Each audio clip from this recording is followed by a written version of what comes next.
इस दुनिया में जहां हर कोई सब कुछ शेयर करने में लगा है, सबसे ताकतवर लोग लगभग कुछ भी शेयर नहीं करते।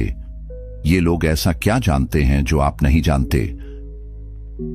मैंने सालों तक प्राचीन स्टोइक फिलोसोफर्स का अध्ययन किया है और जो मैंने खोजा उसने प्राइवेसी के प्रति मेरे पूरे नजरिए को बदल दिया और मेरी मानसिक ताकत को ऐसे तरीकों से बदल दिया जिसकी मैंने कभी कल्पना भी नहीं की थी। आज मैं आपको 8 ऐसी चीजें बता रहा हूं जिन्हें सच में समझदार लोग कभी किसी से शेयर नहीं करते, और मैं गारंटी देता हूं कि छठी चीज पूरी तरह से बदल देगी कि आप अपनी सबसे निजी समस्याओं से कैसे निपटते हैं।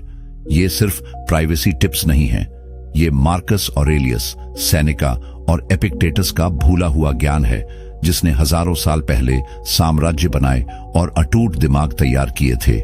ये पैरानोइया या डर के बारे में नहीं है, ये उस चीज के बारे में है जिसे स्टोइक्स इनर फोर्ट्रेस यानी अंदरूनी किला कहते थे, एक मानसिक शरण स्थली जिसमें कोई भी बाहरी परिस्थिति प्रवेश नहीं कर सकती। अगर आपने कभी खुद को कमजोर, अनावृत महसूस किया है या लगता है कि आपने ऑनलाइन अपने बारे में बहुत कुछ शेयर कर दिया है, तो अभी सब्सक्राइब बटन दबाएं, नोटिफिकेशन चालू करें और कमेंट में बताएं कि आप अपने जीवन के किस हिस्से को ज्यादा सावधानी से सुरक्षित रखना चाहते थे। मैं आप सभी को जितना हो सके व्यक्तिगत रूप से जवाब दूंगा। अब चलिए स्टोइक्स के पहले पवित्र आश्रय का पता लगाते हैं जिसे वे आपसे सुरक्षित रखने की सलाह देंगे। निजता का स्टोइक मार्ग, मानसिक शांति पाने की कला। अरे यार, इस दुनिया में जहां हर कोई अपनी जिंदगी को सोशल मीडिया पर शेयर करने में लगा है, कभी गौर किया है कि सबसे शांत लोग वो होते हैं जो अपनी बातें अपने तक रखते हैं? ये कोई डर की बात नहीं है, यह असली मानसिक ताकत की निशानी है। स्टोइक फिलॉसफी, जो हजारों साल पुरानी है, हमें सिखाती है कि निजता को संभालना ही असली ताकत है। हमारे पास सिर्फ एक ही चीज पर कंट्रोल है, वो है हमारा दिमाग, बाहरी चीजों पर नहीं। स्टोइक्स का ये ज्ञान इसलिए जरूरी है क्योंकि आजकल तो निजता की कीमत ही कम हो गई है। अपनी बातों को संभाल कर रखने से ही हम अपनी असली ताकत बना सकते हैं, जिससे जिंदगी की उलझनों से आसानी से निपट सकते हैं। चलो आज मैं तुम्हें 8 ऐसी निजी बातें बताता हूं जिन्हें स्टोइक्स के अनुसार अपने तक ही रखना चाहिए। ये कोई शक की बात नहीं है, बल्कि अपनी इज्जत और समझदारी की बात है। इनसे तुम्हें अपने आप को मजबूत बनाने में मदद मिलेगी। उम्र की बात। यार, उम्र तो बस एक नंबर है और कुछ नहीं। मार्कस ऑरेलियस ने कहा था, जो तुम्हारे पास नहीं है उसके बारे में सोचने के बजाय जो है उसकी कदर करो। अपनी उम्र को छिपाओ मत, पर इसे अपनी पहचान भी मत बनाओ।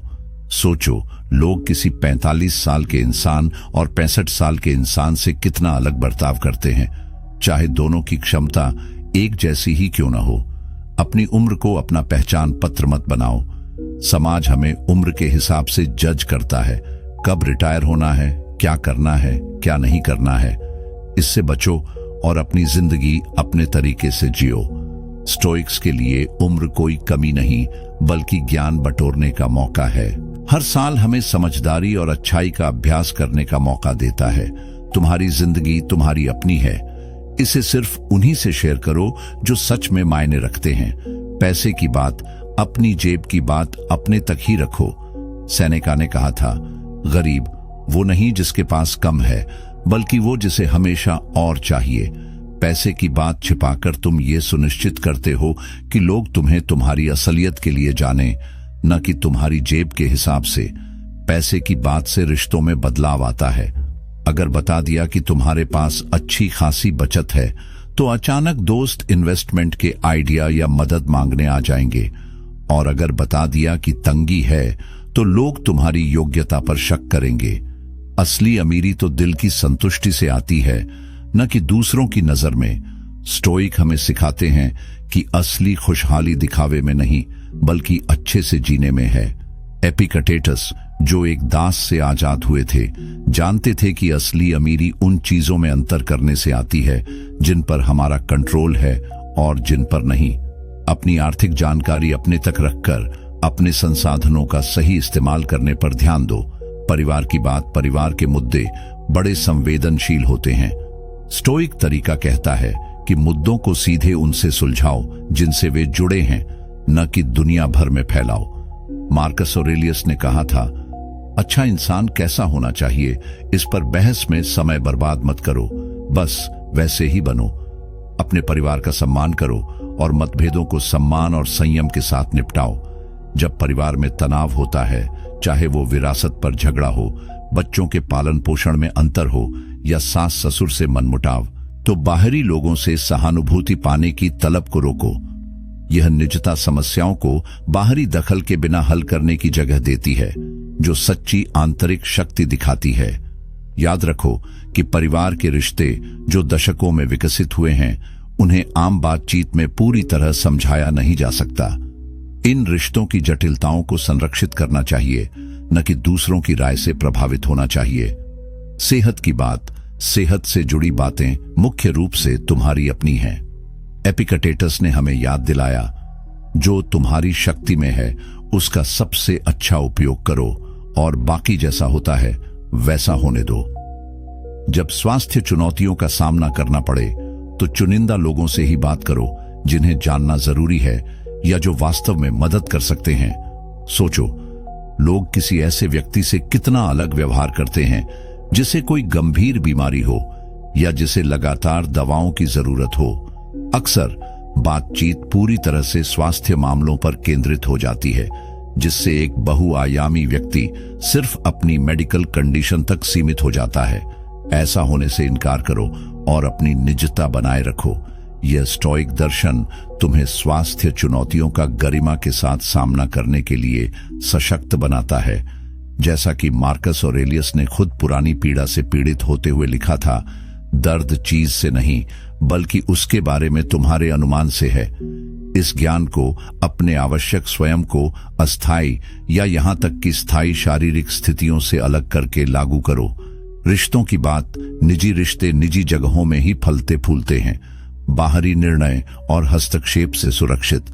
एपिक्टेटस ने सिखाया, किसी भी व्यक्ति के पास वह सब कुछ पाने की शक्ति नहीं है जो वह चाहता है, लेकिन उसकी शक्ति में है कि वह उसे न चाहे जो उसके पास नहीं है।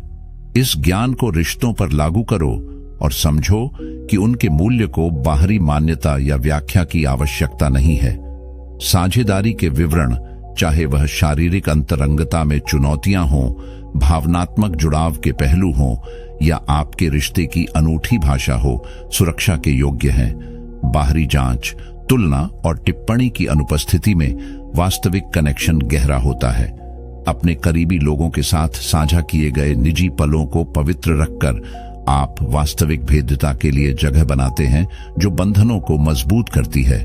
सोचो, रिश्ते की समस्याओं को साझा करने से दूसरों को पक्ष लेने, अपूर्ण जानकारी के आधार पर समाधान देने या आपके साथी के बारे में धारणाएं बनाने का निमंत्रण मिलता है। इस पवित्र स्थान को अपने व्यक्तिगत विकास और आपसी विकास के आधारशिला के रूप में सुरक्षित रखो। दान की बात, दान करो तो बिना दिखावे के। सेनेका ने कहा था, खुशहाल जीवन का मतलब है एक दिमाग जो स्वतंत्र, ईमानदार, निडर और दृढ़ हो। सच्ची उदारता चरित्र से निकलती है, न कि मान्यता की इच्छा से। चुपचाप दान करके, चाहे वह वित्तीय सहायता हो, मेंटरशिप हो या सेवा के कार्य हो, आप अपने कार्यों की अखंडता को बनाए रखते हैं। ये बताता है कि आपकी प्रेरणा प्रशंसा के बजाय सिद्धांतों से आती है। प्राचीन स्टोइक्स बिना परिणामों से जुड़े दान करने का अभ्यास करते थे। वे समझते थे कि बाहरी मान्यता के बिना भी सद्गुण पर्याप्त इनाम देता है। जब आप किसी जरूरतमंद पड़ोसी की मदद करते हैं, किसी युवा पेशेवर को सलाह देते हैं या अपने मूल्यों के अनुरूप कारणों के लिए दान करते हैं, तो ऐसा विवेक के साथ करें। उपलब्धियों की बात, अपनी उपलब्धियों को भी ऐसे ही संभाल कर रखो। बिना गर्व के प्राप्त करो, बिना लगाव के जाने दो। स्टोइक ज्ञान मार्गदर्शन करता है। जीवन भर की उपलब्धियां घोषणा के बजाय प्रभाव के माध्यम से बोलती हैं। सोचो, लोग किसी ऐसे व्यक्ति पर कैसे प्रतिक्रिया देते हैं जो लगातार पिछली सफलताओं का उल्लेख करता है, बनाम कोई ऐसा जो बस मूल्य बनाना जारी रखता है। अपने योगदान को दुनिया में स्वाभाविक रूप से गूंजने दें। लगातार उन्हें याद दिलाकर उनकी शक्ति को कम न करें। यह संयम सच्चा आत्मविश्वास दिखाता है, स्थायी प्रेरणा और प्रभाव का आधार। मार्कस ऑरेलियस, रोम के सम्राट, ने अपने मेडिटेशंस प्रकाशन के इरादे के बिना लिखे थे।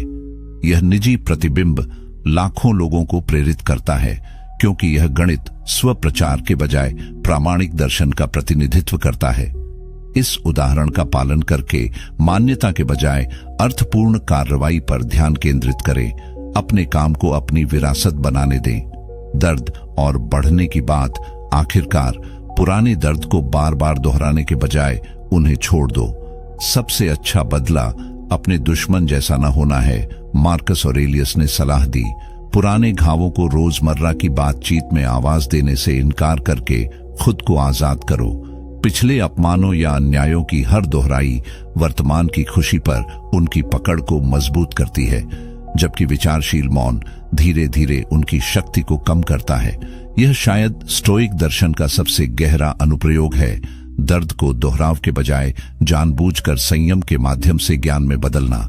जब किसी ने तुम्हें गलत किया हो, अपमानित किया हो या कम आंका हो, तो इस कहानी को बार बार शेयर करने की इच्छा का विरोध करो। इसके बजाय सबक निकालो, विकास को आत्मसात करो और भावनात्मक लगाव को छोड़ दो। यह अभ्यास तुम्हारी चुनौतियों को पहचान चिन्ह के रूप में प्रसारित किए बिना असाधारण आंतरिक शक्ति और भावनात्मक लचीलापन विकसित करता है। निष्कर्ष, निजता के इन 8 सिद्धांतों को अपने जीवन में कठोर नियमों के रूप में नहीं, बल्कि व्यक्तिगत विकास और वास्तविक जुड़ाव के ढांचे के रूप में शामिल करो। स्टोइक मार्ग अलगाव के बारे में नहीं, बल्कि जानबूझकर कनेक्शन के बारे में है। सबसे महत्वपूर्ण चीजों की रक्षा करके तुम वास्तविक आत्म सहायता और परिवर्तन के लिए आवश्यक मानसिक स्थान बनाते हो। तुम्हारे पास अपने दिमाग पर शक्ति है, बाहरी घटनाओं पर नहीं। इसे समझो और तुम्हें ताकत मिलेगी। मार्कस ऑरेलियस हमें याद दिलाते हैं, यह स्टोइसिज्म का सार है। यह पहचानना कि जबकि बाहरी परिस्थितियां नियंत्रण से बाहर रहती हैं, हमारी प्रतिक्रिया पूरी तरह से हमारी अपनी रहती है।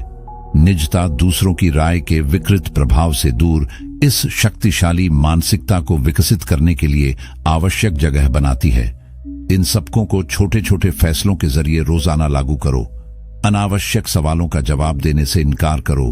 बातचीत को संवेदनशील विषयों से दूर ले जाओ और अर्थपूर्ण मौन की कला का अभ्यास करो। अपने कुछ पहलुओं को डर से नहीं, बल्कि आत्मसम्मान और दार्शनिक समझ से बचाओ।